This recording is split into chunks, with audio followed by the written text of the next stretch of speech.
And then finally, we're going to end the summer with an original chapter, the first one of the year. It's going to be on one of our favorite themes, which is folklore, Asian horror folklore specifically. And is going to be one of the most gruesome chapters we've ever released, so we cannot wait to get it into your hands. It's messy. It's gory. Very messy.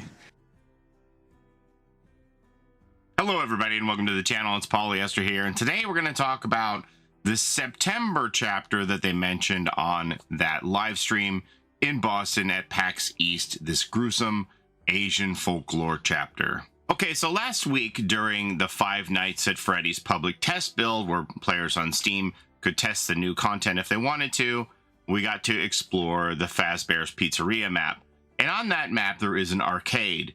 And someone on Twitter noticed one of the arcade machines, and they posed this theory on Twitter. So let's have a look at it here.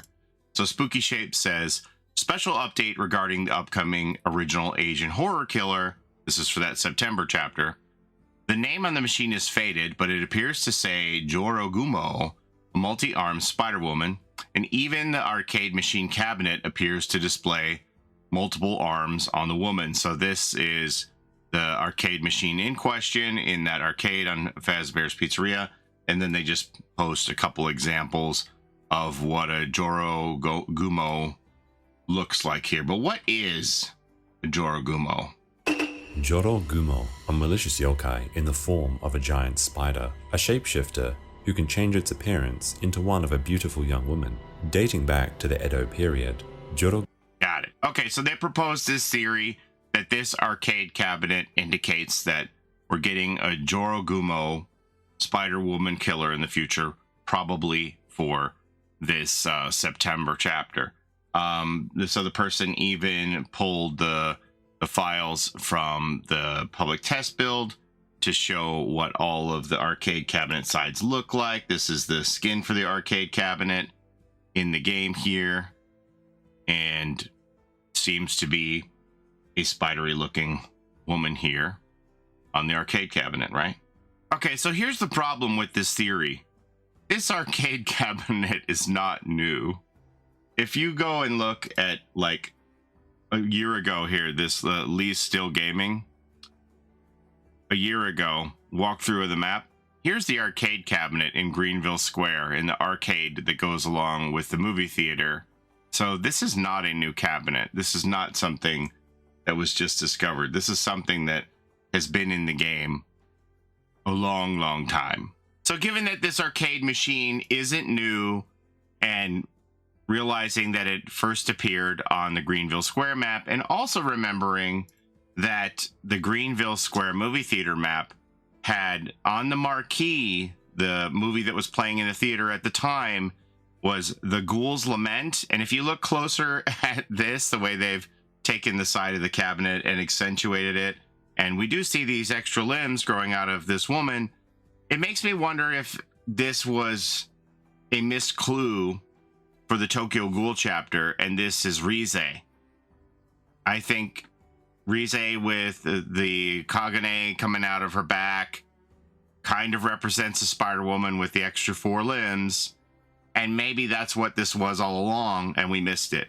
At any rate, this kind of caught some fire on the internet amongst the Dead by Daylight community, and it turned into a thing about some people were excited at the prospect of having the Jorogumo come into the game. Some people were absolutely terrified because they had arachnophobia, and then it turned into this fight amongst the community about accessibility and people who have phobias, arachnophobia, obviously, and in this case, and then, you know, 2 factions of some people who really lacked any empathy and didn't seem to understand the concept between fear and phobia. And we're saying, oh my gosh, heaven forbid something scary be in your horror game, and not having any empathy for people who had arachnophobia, saying, gosh, I really hope this isn't coming in the game. And there was so much fighting involved that basically Dead by Daylight had to step in and stop the kids from fighting, and they made a statement on this, which I was very surprised at this, but they did it because they just thought, well, we're not making this anyway, so why should we let this conversation devolve into, community infighting when we're not even making this. So they basically came out and said that they aren't doing it. While we love speculative discussions going around, the only spindly limbs we currently plan to have in the fog are those of the entity. Regardless, this has created great conversations on topics of accessibility in Dead by Daylight, and our team is taking notes.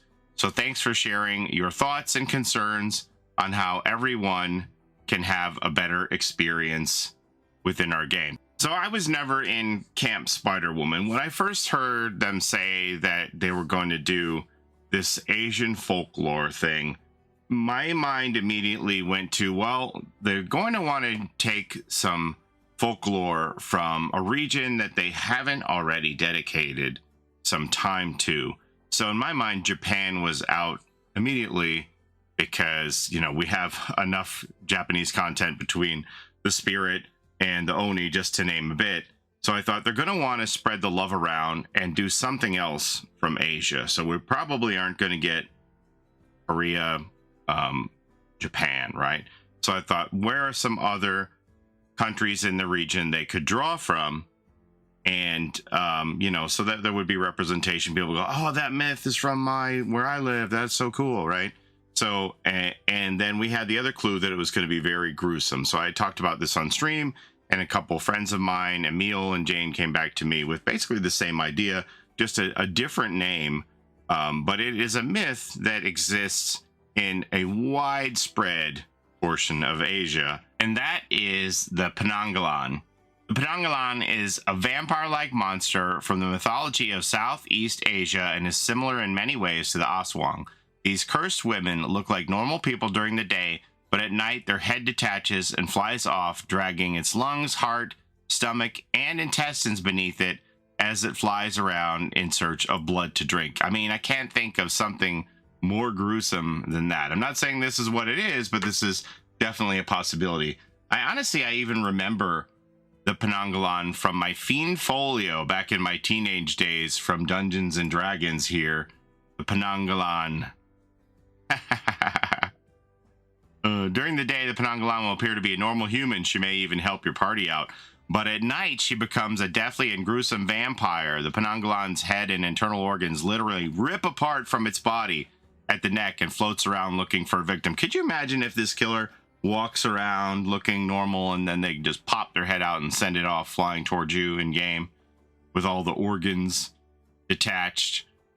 It depends on paralyzing its victims with fear to feed on their blood. Her exposed organs engorge with the blood she has drained from her victims, requiring her to soak in a pool of vinegar for 1 hour. Okay, they probably won't put that part in DBD before she can re-enter her body.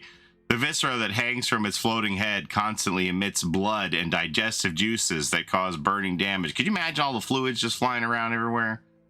That would be pretty scary to me. Monster of the Week, the Penanggalan. The Penanggalan is a vampiric monster born of black magic. She's a normal human during the day, usually a midwife by trade. But at night, she can detach her head from her body. The disembodied head can then fly about, dangling glistening entrails behind it, which she manipulates like tentacles. That would be a cool thing if she uses her hair or her intestines as like a whip or a lasso to grab the survivors. That could be her weapon. I don't know. But the beauty of this particular piece of folklore is that it occurs across so many countries and goes by different names here. So Malaysian ghost myths, but it doesn't only originate from Malaysia. We have it in the Philippines. So it goes by other names as well here, right? Cambodia, the Kasu in Laos, the Krasu in Thailand, the Kuyang, Layak in Indonesia, the Malay in Vietnam, and the Mananggalal in the Philippines. So this is a folklore that covers such a vast area of Asia, and it fits that gruesome description with all of the guts hanging out. I think that this really could be it. I don't know. I think it would. I mean, it would be a good option. Obviously, fits the bill.